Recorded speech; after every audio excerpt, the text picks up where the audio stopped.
Entonces, al colegio a veces me iba sin comer, porque no había. Y te cuento, lo que hacía era que agarraba una bolsa plástica y como no había comida, me la echaba en la bolsa al pantalón y esperaba que todo el mundo entrara al colegio, a clases, y yo me iba corriendo y veía quién botaba las pechugas enteras o los muslos, si había pollo, si había alguna comida, y desesperadamente, para que no me vieran y no me regañaran, los del comedor, agarraba con aquellas ganas la comida con las dos manos y le echaba lo máximo que se pudiera en la bolsa y me iba para la montaña. Y en la montaña llegaba y le agradecía a ese ser llamado Dios, le agradecía por la comida de ese día, porque había que comer. Entonces yo decía, me como esta parte, me aguanto el almuerzo, cuando me voy durante el camino voy ahí agarrando poquitos de muslos y la otra parte se la llevo a mi familia, diciéndole que era una bendición que me daba.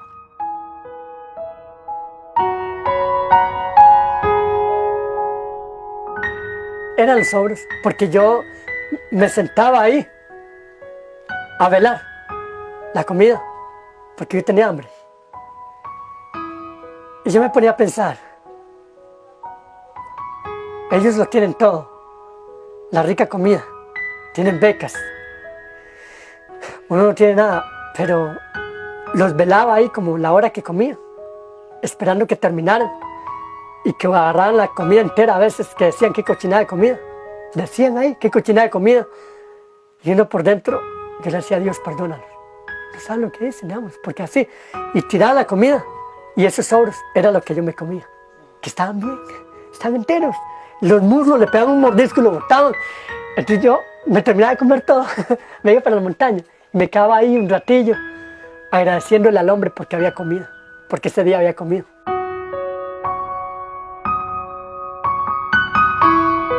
Las personas debemos de comprender de que en medio de un desierto lo estás pasando porque algo bueno viene. No entender. Que entre más sea el dolor, más es la victoria que viene.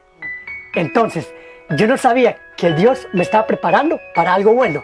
No sabía que levantarse a la 1 de la mañana, caminar tantas horas, me estaba entrenando a mí mismo. Estaba matando gigantes en mis pies para ir a matar gigantes reales después. Resulta que esa mañana me levanté a la 1 de la mañana, me amarré los burros porque no tenía zapatos, eran unos burros cartepilas y yo dije, hoy será un gran día. Para mí siempre todos los días han sido buenos, todos los días. A esos burros usted les hacía trueques, ¿verdad? ¿Ah? A esos burros usted les hacía trueques. Claro que sí. ¿Qué les hacía? A esos burros lo que hacía, digamos, era como ya estaban despegados, por decirlo así, les metía clavos, digamos, les metía clavos, o los cordones ya estaban así, ¿verdad? Entonces dentro del hilo saco, ¿verdad? Que usted va agarrando mañas ahí, hacía cordones improvisados, así, papa, y me los ponía ahí. Esos burros ya estaban mal, porque ya llevan como 6 o 7 años conmigo, ¿verdad? Era lo único que tenía, pero felizmente los tenía, gracias a Dios, ¿verdad? Y llegué a un examen de mate y como que me quise desmayar, no aguanté. Estaba muy débil el cuerpo, la fisiología no engaña. Y entonces el profe, Gustavo, ¿verdad? ¿Verdad? Mi respeto, lo mucho que lo quiero, agarró aquella situación como para decir, este muchacho camina bastante, este muchacho debe ser bueno para correr. Entonces agarró todas las pruebas que estaba pasando para decir, usted va a convertirse en un gran atleta, lo voy a llevar a una competencia. Y yo no sabía qué era eso, nada por el estilo. Y me llevan para la carrera, Sarchi, ¿verdad? Me hicieron una carrera dentro. Ese desmayo me sirvió para un trampolín. Las pruebas son trampolines de buena fe que tenés que ir caminando. Las pruebas te van enseñando de que sin ellas no vas a tener éxito. ¿Me van a entender? O con ellas vas a tener éxito, va con un perfil bajo, que se llama humildad, que le llama a Dios, ¿verdad?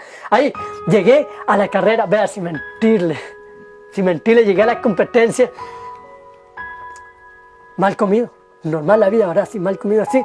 Y llegué, y los caterpillars, y en medio de 16 estudiantes, yo era número 17, me humillaron. Empezaron a burlarse, a verme las condiciones, porque yo le dije a mi mamá que iba para una carrera. Me agarró un pantalón, mezclilla, lo partió con un cuchillo, ahí, y me lo dejé de la rodilla para abajo, porque no sabíamos. los zapatos ahí amarrados, como te dije, zafados, y una camisa cualquiera. Ahí ese era mi uniforme. Bueno, salí a la carrera. Cuando me humillaron, el profe me llamó y me dijo unas palabras muy bonitas, ¿verdad? Que nunca las voy a olvidar. Me dijo que las personas con ego alto, las personas que todo lo tienen, que se lo ganan con facilismo, sin una gratitud ante la vida, son personas como un perfume barato, que te lo echas y al instante se te acaba. Pero que las personas que cuando Dios tiene un propósito y traza un camino en la vida de las personas, es como aquel perfume chiquitico que te lo echas y vas expandiendo aquel dolor de gratitud, de felicidad, de decirle, si Él va conmigo, ¿quién contra mí? Entonces ese perfume no se podía acabar en mí. Entonces me dijo, vaya, demostrar quién es usted. Y me dijo, Junior, le voy a decir algo muy importante, Dios va con usted. Me decía, porque él es muy creyente, ¿verdad? Él me decía, entonces llegué, me amarré, me sequé las lágrimas y gané la carrera. Esa vez, gracias a mi Dios, gané la carrera, que faltando 300 metros por las condiciones de los zapatos, los 3 clavos se zafaron y se me metieron en el talón, sacando un montón de sangre. Y aún así, llegué a una meta de primer lugar. Y de ahí una puerta diferente se abre, con las mismas pruebas, con una actitud diferente, con un crecimiento diferente, porque ya había descubierto que había un ser sobrenatural que estaba conmigo. Entonces, las grandes pruebas que ya se venían, ¿verdad?, que estaban, era gratitud a Dios, porque para usted enfrentar la vida, la que estaba viviendo, solo a fuerza de Dios lo puede ayudar. Esfuérzate, sé valiente. Entonces yo me esforzaba y quería ser valiente, pero cuando estaba débil, era cuando Él más fuerte me hacía.